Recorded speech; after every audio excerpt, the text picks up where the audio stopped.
और सर ज़्यादातर बिजनेसेस में ऐसा होता है कि when you have just started off, तो कोई एक क्लाइंट होता है जो 60-70% ऑर्डर देता है।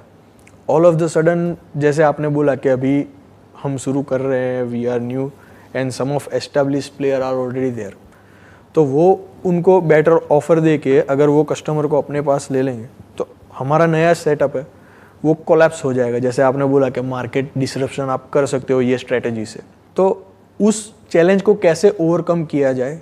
जो अभी आपने एग्जांपल दिया कि फॉर एग्जांपल आपने कोई नया बिज़नेस शुरू किया और कोई क्लाइंट है वो आपके बिज़नेस का मान लो 50% रेवेन्यू जनरेट कर रहा है, और वहाँ पर एक एग्जांपल ले लेते हैं कि उसने पेमेंट देने से ही मना कर दिया। बड़ा कॉमन है। हाँ, बिग उसने पहले बोला कि मैं 30 दिन में पैसा दे दूंगा, उसके बाद 60 दिन हो गए, 90 दिन हो गए, 6 महीने हो गए, वो पैसे ही नहीं दे रहा है। क्या कर लोगे? कोर्ट में जाओगे तो 20-30 साल गए आपके। वो तो अब क्या करोगे? फंस गए ना जी। काम शुरू होने से पहले ही बंद हो गया जी। तो बिजनेस को डाइवर्सिफाइड तरीके से करो। शुरू में बड़ी मछली को पकड़ने की बजाय छोटी छोटी बहुत सारी मछलियों को पकड़ो। कि बड़ी मछली को पकड़ने के लिए बड़ा और स्ट्रांग नेट भी तो होना चाहिए ना। अपने छोटे से नेट से आप बड़ी मछली को पकड़ने जाओगे तो नेट ही फट जाएगा जी। तो उस छोटे से नेट से छोटी छोटी बहुत सारी मछलियों को पकड़ लो। यानी कोई भी एक भी ऐसा क्लाइंट आपका नहीं होना चाहिए जहां से कि आपकी रेवेन्यू का मान लो 10% से ज़्यादा वहां से आ रहा है। तो कोई डर नहीं है। डूबा भी तो कितना डूबा? 10% डूब गया, कोई बात नहीं, क्या हो गया, बाकी का 90% तो चल रहा है ना, मैनेज हो जाएगा। तो ऐसे काम करो ही मत। ओके, इनिशियल डेज में, इनिशियल में मत करो। जब आपके पास फंड्स हो, मान लो बिजनेस करते करते आपको 1-2 साल हो गए हैं, आप बड़ों को अप्रोच करो ना, और ये सोच करके करो कि अगर मेरा पैसा डूब भी गया तो मुझे फर्क नहीं पड़ता, उतने का ही मैं रिस्क लूंगा। जिसने भी बिजनेस करा होगा वो समझता होगा इस रियलिटी को कि बहुत सारे लोग ऐसे हैं जो प्रॉपर एथिकल वे में बिजनेस को नहीं करते हैं इंडिया में, क्योंकि लोगों के अंदर अभी भी लॉ एंड ऑर्डर का कोई डर नहीं है। नहीं है, बिल्कुल जी। तो वो क्या करेंगे, वो आपको अटकाने की कोशिश करेंगे। ओके।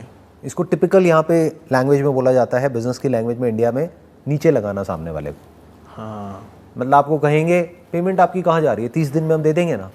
जैसे आप पेमेंट मांगने जाओगे वो कहेंगे और माल दे दो।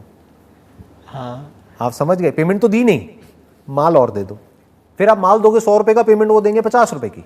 हाँ, तो पहले की 100 रुपये की पेमेंट थी, उसमें से 50 दिया उन्होंने, तो 50 पुराना बाकी हो गया, 100 नया हो गया। तो 100 से कितना हो गया? 150। आपका रिस्क बढ़ गया। ये 100 रुपये बढ़ करके कब 500 रुपये हो जाएगा, 1000 रुपये हो जाएगा, आपको पता भी नहीं लगेगा। फिर एंड में जब 1000 रुपये हो जाएगा तो वो वेंडर चेंज कर देंगे। हाँ, ऐसा होता है। कहेंगे भाड़ में जाओ, हम तो उससे ले रहे हैं। और उसके पीछे भी कोई ना कोई रीजन दे देंगे। वो ये थोड़ी बोलेंगे कि हम आपका पैसा नहीं दे रहे, क्योंकि फिर तो उनकी क्रेडिबिलिटी खराब हो जाएगी ना। वो क्या कहेंगे, आपके प्रोडक्ट में कमी है, ये क्या दे दिया हमको, इसकी वजह से हमको इतने का नुकसान हो गया, अब हम आपके पैसे नहीं दे रहे। ये सब चीजें होती हैं, ये ग्राउंड रियलिटी के बारे में मैं आपको बता रहा हूँ। Format perfect. इसके बारे में जो फर्स्ट टाइम एंटरप्रेन्योर्स होते हैं, जो स्टार्ट कर रहे होते हैं, उनको पता ही नहीं होता है, तो फंस जाते हैं। यस। तो ऐसे काम करो जहां पर अगर पैसा आपका डूब भी जाए तो आपको फर्क ना पड़े, आपका मंथली कैश फ्लो पे असर नहीं पड़ता, you will be able to maintain. 5-10% चला भी गया तो उससे बिजनेस में फर्क नहीं पड़ता ना। जी। बेटर स्टिल, अगर आपने पूरा ही डाइवर्सिफाई कर दिया कि एक क्लाइंट से आपका 1 या 2% से ज्यादा आता ही नहीं है, तो कोई डर ही नहीं है।